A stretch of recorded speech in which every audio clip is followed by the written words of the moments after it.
The air was heavy with the scent of wet soil and newly cut timber, a constant reminder that the settlement was still unfinished.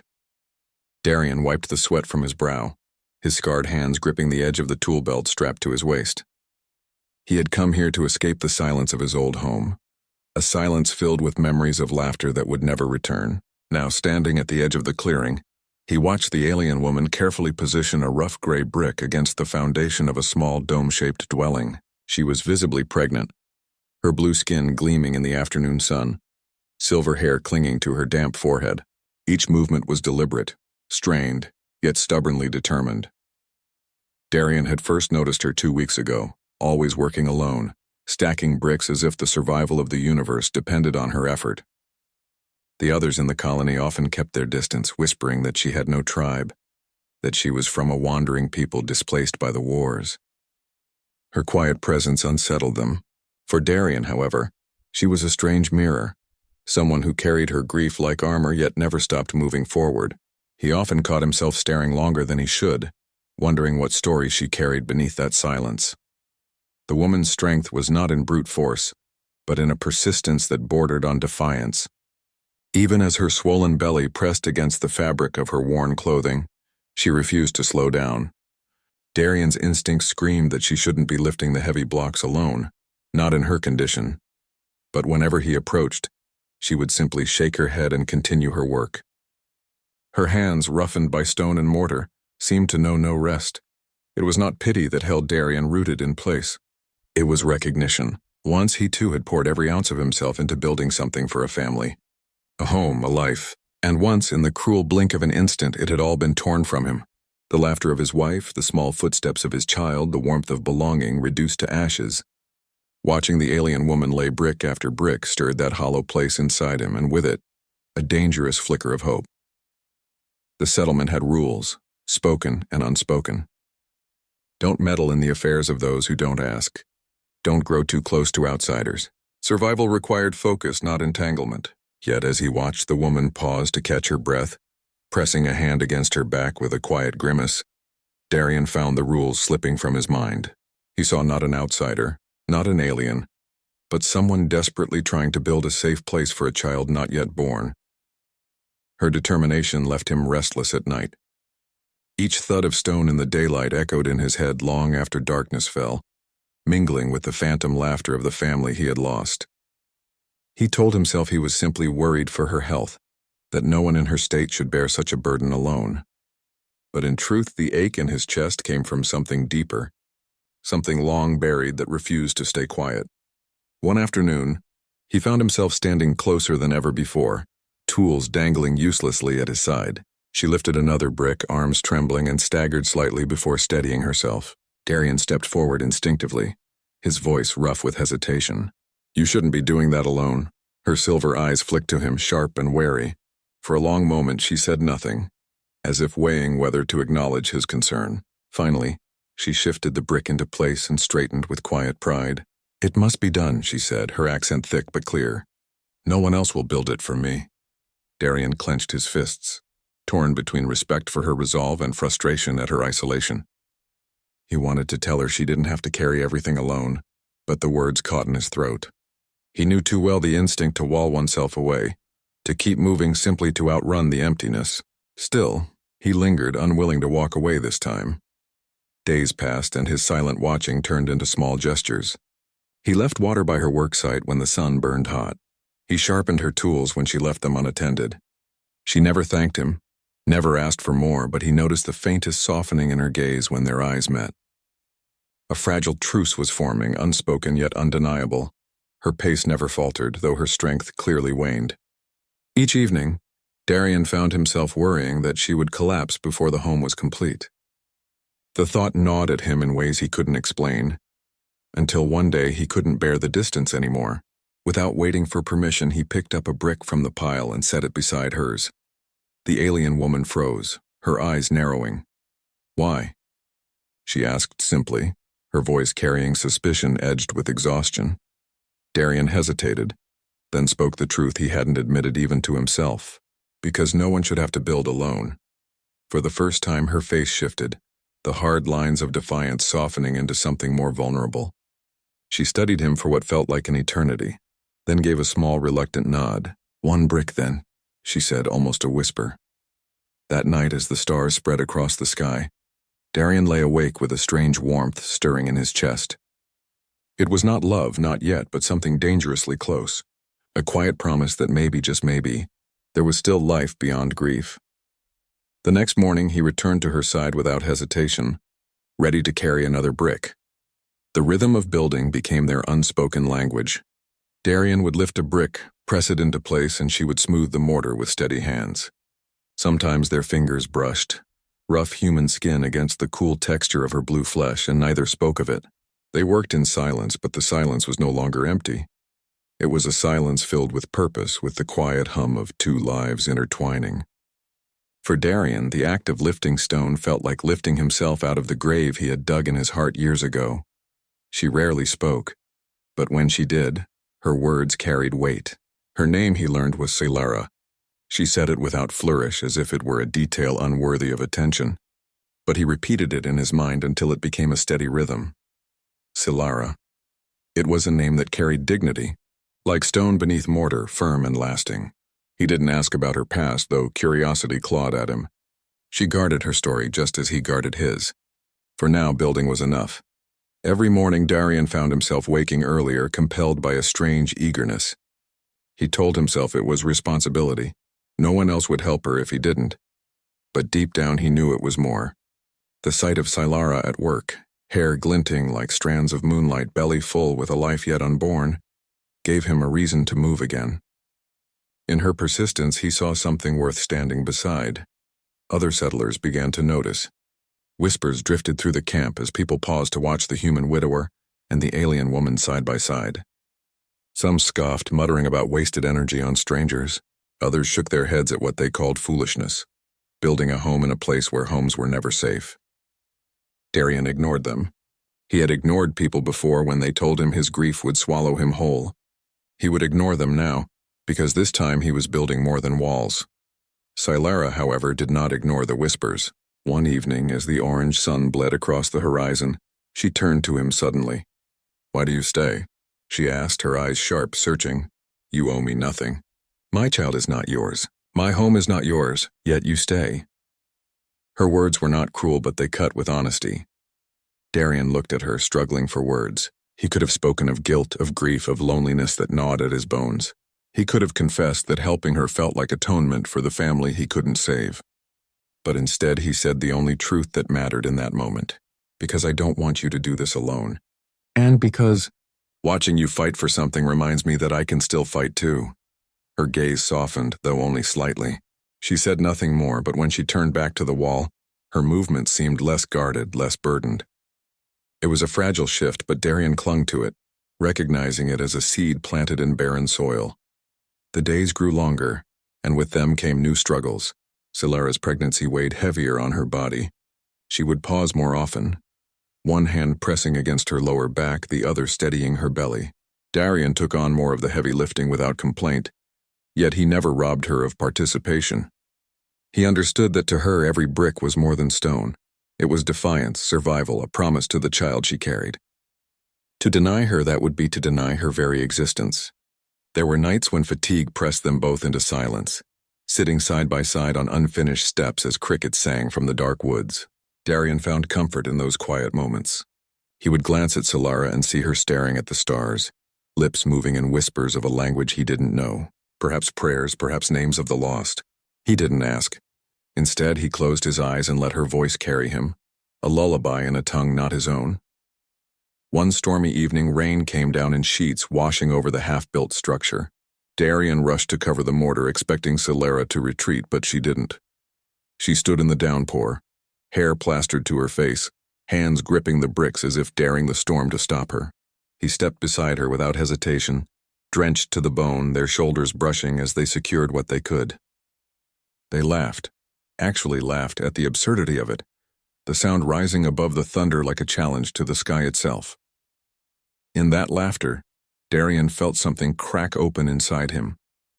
It was raw, unfamiliar, and terrifying. For the first time in years, he felt alive in a way that wasn't tethered to pain. He glanced at Solara, rain sliding down her sharp cheekbones, and thought she had never looked more beautiful. He bit back the thought, swallowing it like a secret. The wall grew higher, the dome taking shape brick by brick until it resembled a true home. Each time Darian stepped back to look at it, he felt pride swell in his chest. Not just for the building, but for the partnership it represented. He realized then that he wasn't just helping her build, he was letting her help rebuild him. One night, as they sat by a small fire drying their soaked clothes, Solara finally spoke of her past. Her people had been scattered in the wars, her mate killed before he even knew she carried his child. She had wandered for months, carrying both grief and hope until she found this settlement. "This house," she said softly, eyes reflecting the flames, "is all I can give my child, a place where they will not feel rootless." Darian listened in silence, his chest tight with emotion. He wanted to tell her she wasn't alone anymore, that she no longer had to carry the weight by herself. But he stopped himself, afraid of scaring her away with promises she hadn't asked for. Instead, he simply nodded, and in that nod, she seemed to understand more than words could ever say. When she finally leaned her head against his shoulder, just for a moment he sat frozen, afraid to breathe lest he shatter the fragile trust between them. But the weight of her head was grounding, and for the first time since his family's death, he allowed himself to imagine a future that didn't end in ashes. The fire burned low, and the walls of the house loomed behind them, strong and steady. For the first time in years, Darian felt he wasn't merely surviving, he was building again. The settlement was never safe for long. Raiders were a constant shadow over their fragile lives, and rumors of a nearby band grew louder each day. Darian noticed the tension in Solara's shoulders as she worked, her eyes often flicking to the tree line, as though expecting danger to burst forth at any moment. He felt the same gnawing unease, a reminder that walls were never just for shelter, they were for defense. The others in the settlement began to murmur more openly about the home Solara was building. Some accused her of drawing attention, saying the raiders would see her house as a symbol of defiance. A few suggested tearing it down before it became a target. Darian's jaw clenched at their words, but he held his tongue. He knew their fear was not without reason. Yet the thought of destroying what they had built was unbearable. Solara heard the whispers too. One evening, as the last rays of sun bathed the walls in gold, she turned to him with quiet despair. "If they come," she asked, her hand resting on her belly, "will you run with the others?" The question struck him like a blade. He saw the vulnerability in her eyes, the fear not for herself but for the child she carried. Darian reached out, his hand hovering just above hers before settling gently over her fingers.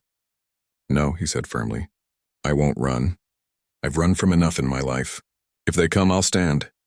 The words surprised even him, but as soon as they left his mouth, he knew them to be true. For Solara, for the child, for the home they had built together, he would not abandon them. Her eyes shimmered with something he couldn't name. Gratitude perhaps, or a fragile trust deepening. She gave the smallest nod, and though no more was said, Darian felt the bond between them solidify like mortar setting in stone. That night he sharpened his old blades and checked the straps of his armor for the first time in years. Survival was no longer just about him. The raiders came sooner than expected. At dawn, the sound of engines tore through the valley, a rumble that shook the ground. Darian rushed outside, heart pounding, to see dust rising on the horizon. Dozens of bikes crested the ridge, their riders clad in scavenged metal, faces painted with crude symbols.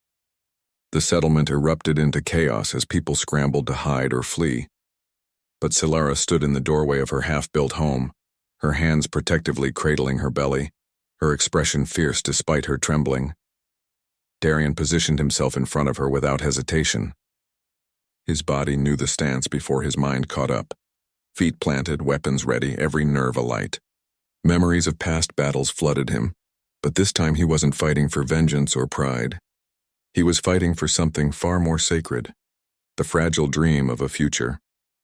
The raiders circled like wolves, engines growling as they eyed the structure. One of them, larger than the rest, sneered and pointed. "Nice walls," he jeered, his voice carrying. "Shame they won't last the night."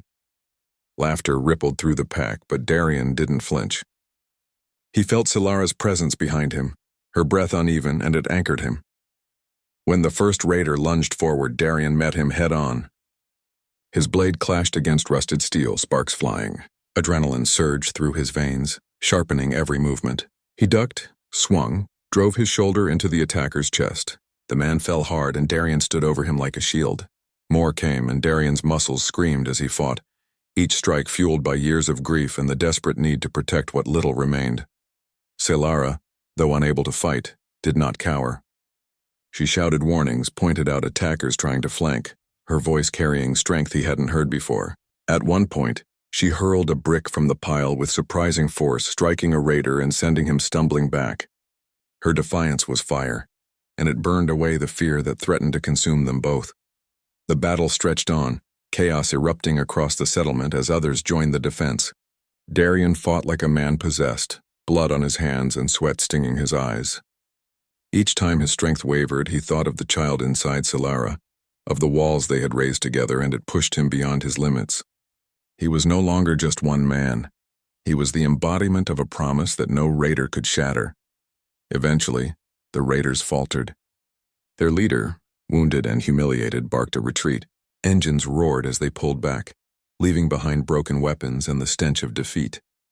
Darien stood heaving, chest burning, his blade dripping red. Around him the settlement lay battered but unbroken. He turned to Selara, expecting to find fear in her eyes. Instead he found something else, pride. She stepped toward him, her hand trembling as it reached for his arm. "You stood," she whispered, as though she had doubted until now. "You did not run." Darien met her gaze, his breath ragged. "Neither did you." For the first time a faint smile curved her lips. It was fragile, fleeting, but it lit her face in a way that made his heart stumble. In that moment, Darien realized they had crossed an invisible threshold. They were no longer just two broken souls building walls. They were something more. Partners in survival, bound by fire and stone. The home still stood behind them, scarred but intact. It had withstood the storm just as they had. And in its shadow, Darien felt hope burn brighter than it had in years. The settlement had grown into something almost unrecognizable from its broken beginnings.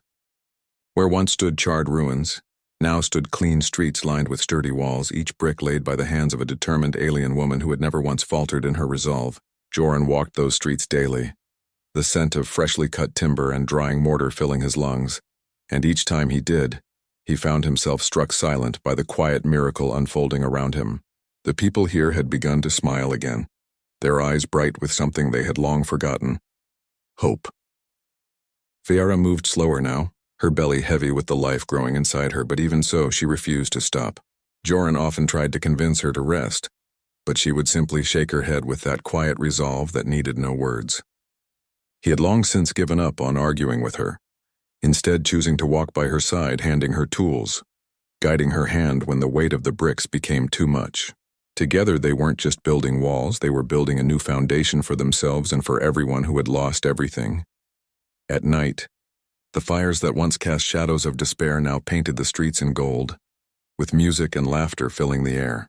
Children ran past the half-built homes, their voices shrill and full of joy, and men and women worked long hours without complaint, knowing the sweat of their labor was a down payment for something greater. To them, Viara was no longer an outsider, no longer an alien. They called her Mother Mason, the one who had laid the first stone. It was a name she accepted with a small, bashful smile, though Joran knew what it truly meant to her. The child within her was more than just a new life. It was a symbol that two broken worlds could become one. Some whispered in awe about what it meant, about whether the baby would carry her traits, his or both. To Joran, it didn't matter. What mattered was that this child represented survival, defiance against the void that had tried to consume them. In the quiet of the night, he would rest his head against Viara's stomach and whisper promises of a better world to the unborn life, as if his words alone could shield it from the past. But even peace was fragile. From the horizon, they began to see dust clouds where no wind stirred. Watchmen spoke of figures moving beyond the hills. Raiders, slavers, those who thrived on the ruins of the weak. The settlement braced itself, old fears clawing their way back into people's hearts. Some asked Joran if they should flee, but he shook his head. "We've built too much to run now," he said, his voice steady. And when the people turned to Viara, she only set down her brick, wiped her dusty hands, and nodded in silent agreement. The raiders came with fire in their eyes and steel in their hands, expecting easy prey. Instead, they found walls too high to climb, homes too strong to topple, and people unwilling to bow. Joran stood at the front, hammer in hand, not as a soldier but as a man defending everything he loved. By his side, despite his pleading, Vayara refused to stay behind. Though heavy with child, she wielded her own hammer, striking stone and steel alike with a fury that shook the attackers to their core. The battle was not long, but it was fierce. Blood stained the dirt. Cries rang into the night, and the fire of destruction once again licked at the edges of what they had built. Yet when dawn broke, the raiders were gone, leaving behind broken weapons and shattered pride. The settlement stood. Its walls were scarred but unbroken, its people shaken but alive. And at the heart of it all, Joran held Vayara close, her hands trembling but her eyes still fierce. A reminder that survival was more than luck. It was will. That very night, Vayara went into labor. The battle had taken its toll on her body, and whispers of fear spread through the camp. Joran never left her side, gripping her hand as she bore down against pain that seemed insurmountable. Hours stretched endlessly, broken by her cries and his murmured reassurances. And then at last a new cry split the night, not of pain but of life. The child had arrived, half human, half alien, a living bridge between two fractured species. The people gathered to see the newborn, wrapped in cloth that smelled faintly of mortar and sweat. To them, this was more than a child, it was the beginning of a new chapter. Mothers wept, fathers bowed their heads in reverence, and children peered in wide-eyed wonder. Joran looked at Vayara, her face pale and exhausted but glowing with a pride no words could capture. He kissed her forehead and whispered, "You've given me more than hope. You've given me a future." The settlement celebrated for days, music and laughter ringing louder than any battle drum. They no longer spoke of what they had lost, but of what they had gained. Houses rose higher, walls stretched wider, and gardens bloomed where ashes once lay. The child, small and fragile, was passed from hand to hand, each touch a vow to protect what had been born from blood, sweat, and love. As the years stretched on, the settlement grew into a thriving town, known far and wide as Haven's Rise. Travelers came seeking shelter, marveling at the unity between human and alien, and many stayed, drawn by the warmth of its people and the unyielding spirit at its core. Joran, older now, often sat at the edge of the streets, watching as his son, tall, strong, and proud, walked the same paths he once had, carrying bricks of his own. Vayara never stopped working. Even when her hair silvered and her steps slowed, she laid bricks until her hands could no longer lift them.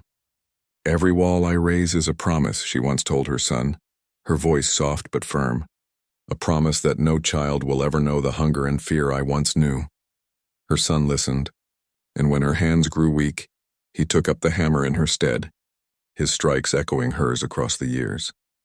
When Joran finally passed, his body worn by time but his heart full of peace, it was under the shadow of the very walls he and Vayara had built together.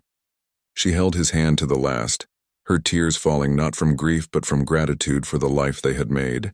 In that moment, she realized that he had been right all along. Hope had not been lost, merely buried, waiting for someone strong enough to dig it back out. And as the sun rose over Haven's Rise, bathing the walls in golden light, the people gathered once more, not to mourn, but to honor the man and woman who had built more than homes. They had built a legacy.